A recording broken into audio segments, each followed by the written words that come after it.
오늘 말씀은 8가 성령의 열매를 맺어요. 갈라디아서 5장 16절에서 26절 말씀. 우리 친구들, 그리스도인이라고 하면 어떤 이미지가 생각이 나나요? 막 욕심을 부리는 모습, 이게 그리스도인일까요? 사랑하고 또 베풀고 남을 도와주는 모습, 이게 그리스도인이라는 어떤 이미지가 있어요. 그렇죠? 우리 저번 시간에 로마서를 통해서 무엇을 배웠냐면, 예수님을 믿을 때 우리는 하나님의 자녀가 되고 우리가 변화가 돼요. 복음은 우리를 변화시키고요. 우리의 마음과 생각이 하나님 기뻐하시는 뜻이 무엇인지 깨닫게 되고, 그리고 그렇게 살아가게 된다라고 배웠어요. 오늘은 갈라디아서를 통해서 바울이 어떤 이야기를 해주고 있냐면, 성령을 따라 살아가는 사람은 성령의 열매를 맺고, 그렇지 않고 육체를 따라가는 사람에게는 육체의 열매를 맺는다 라고 얘기해주고 있어요. 육체를 따라 살아가는 사람은 자기의 욕심대로, 자기의 탐심대로 살아가는 사람이에요. 그래서 어떠한 열매들이 맺어지냐면 분노, 시기, 이기심, 부도덕, 분쟁, 음행, 이런 것들이 주렁주렁 달 열리게 돼요. 그 사람들의 삶의 모습에서 죄에 가득 찬 모습을 드러내게 돼요. 그러나 성령님을 따라 살아가는 사람, 그리스도인들은 성령의 열매를 맺게 돼요. 자, 성령의 9가지 열매, 우리 친구들이 예전에 한 몇 개월 전에 우리가 조그만한 책을 만든 게 기억이 날 거예요. 성령의 9가지 열매, 사랑, 희락, 화평, 오래 참음, 자비, 양선, 충성, 온유, 절제, 이런 것들이에요. 성령을 따라서 살아가는 사람들은 그런 성령의 열매들이 많이 맺게 돼요. 그래서 그 사람을 통해서, 그 열매를 통해서 그 사람이 어떠한 사람인지를 알게 돼요. 우리 친구들, 그리스도인이 된다는 것은 예전에 육체의 일들을 버리고, 육체의 일들이라고 하는 것은 자기 욕심대로 살아가고 결국 죄에 빠져서 사는 거예요. 그런 것들을 버리고 그리스도 안에서 새 사람이 되었다는 뜻이에요. 그러면 예전에 예수님을 믿기 전에 나의 모습, 그 옛사람을 버리게 되는 거예요. 그때는 이게 죄인지도 모르고 지었던 많은 죄들이 있었을 수 있어요. 그러나 그런 것들을 버리고 하나님이 기뻐하신 뜻, 하나님의 사랑을 알기 때문에, 하나님이 얼마나 우리를 사랑했는지를 깨달았고 알기 때문에 하나님이 기뻐하시는 뜻대로 살고 싶어요. 그래서 하나님의 기뻐하신 뜻대로 살다 보면 성령의 열매들을 맺게 되는데, 그 9가지 열매들을 오늘 얘기해주고 있어요. 자, 이 9가지 열매는 가만히 잘 보면 성품하고 관련돼 있어요.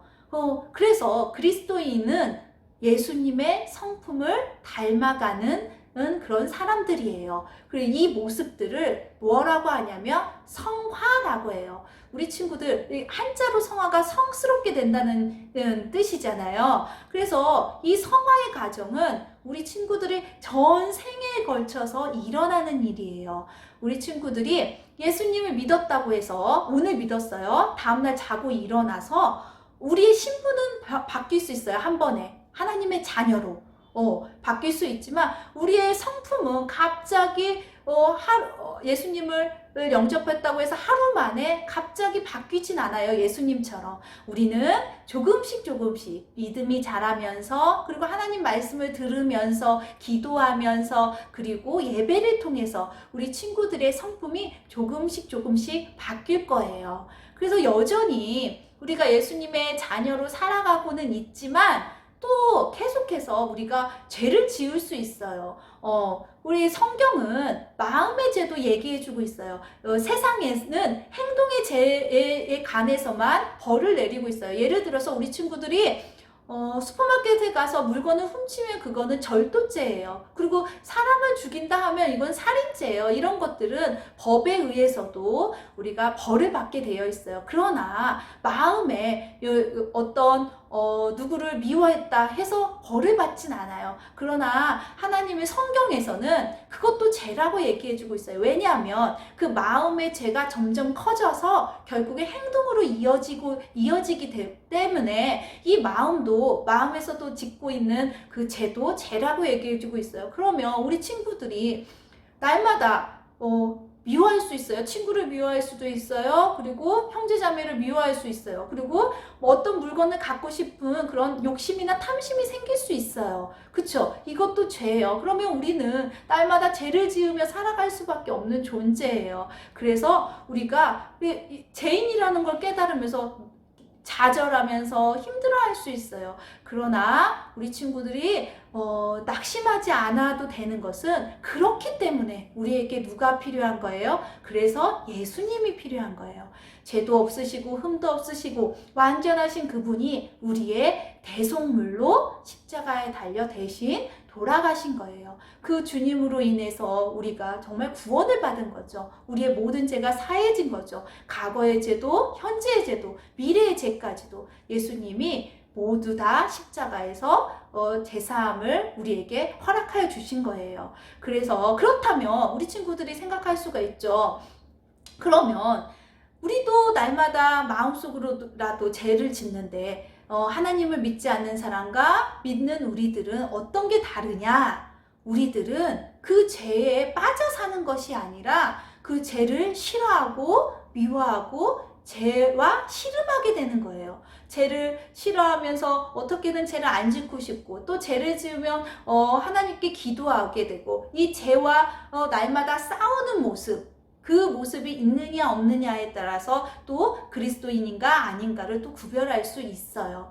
우리 친구들이 오늘 성령님이 우리 친구들 심령 가운데 어떻게 역사하여 주셔서 또 우리가 죄를 싫어하고 거부하고 하나님 기뻐하시는 모습으로 살아갔을 때 많은 성령의 열매를 통해서 믿지 않은 가족들, 믿지 않는 친구들이 우리 친구들이 정말 우리 친구들 모습을 통해 예수님을 바라볼 수 있도록 예수님이 보여질 수 있도록 그러한 삶을 살 수 있도록 선생님이 기도하겠습니다. 자, 말씀을 듣고 1번 열매를 통해 그 사람을 알 수가 있어요. 내 안에 성령님이 계심을 드러내는 열매는 무엇인가요? 예전에는 없었지만 예수님을 믿고 달라진 우리 친구들의 모습이 조금이라도 있을 거예요. 그런 모습이 무엇인지 한번 생각해 보고요. 2번 내게 가장 필요한 성령의 열매는 무엇인가요? 한번 생각해 봤으면 좋겠어요. 9가지 중에.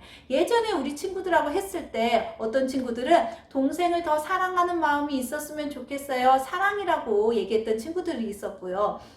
제가 게임하는 거, 또 TV 보는 거, 만화 보는 거 절제했으면 좋겠어요. 절제를 얘기했던 친구들이 있었어요.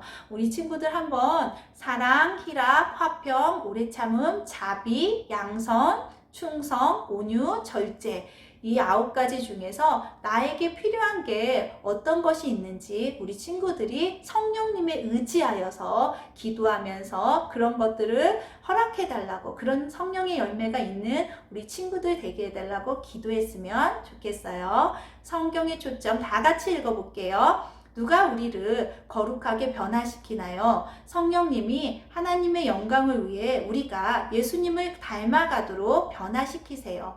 단언함성 그런즉 누구든지 그리스도 안에 있으면 새로운 피조물이라 이전 것은 지나갔으니 보라 새 것이 되었도다. 고린도후서 5장 17절 말씀 기도하시겠습니다. 하나님 감사합니다. 우리를 하나님의 자녀 삼아 주셔서 그리고 하나님의 자녀로 살아가며 정말 하나님의 뜻이 무엇인지 깨달을 수 있도록 해주셔서 감사합니다. 오늘 말씀을 통하여서 성령님을 따라 살아가는 삶이 어떠한 것들을 열매를 맺고 살아가는지 알게 되었습니다. 하나님, 이 9가지 성령의 열매가 우리 친구들 삶 가운데 주렁주렁 열려서 정말 믿지 않는 사람들이 우리 친구들을 바라봤을 때 예수님을 바라볼 수 있도록 정말 작은 예수로 살아갈 수 있는 은혜를 허락하여 주시옵소서. 감사드리며 예수님의 이름으로 기도드렸습니다. 아멘. 하늘에 계신 우리 아버지여, 이름이 거룩히 여김을 받으시오며 나라가 임하시오며 뜻이 하늘에서 이루어진 것 같이 땅에서도 이루어지이다. 오늘 우리에게 일용할 양식을 주시옵고 우리가 우리에게 죄지은 자를 사하여 준 것 같이 우리 죄를 사하여 주시옵고 우리를 시험에 들게 하지 마시옵고 다만 악에서 구하시옵소서. 나라와 권세와 영광이 아버지께 영원히 있사옵나이다. 아멘.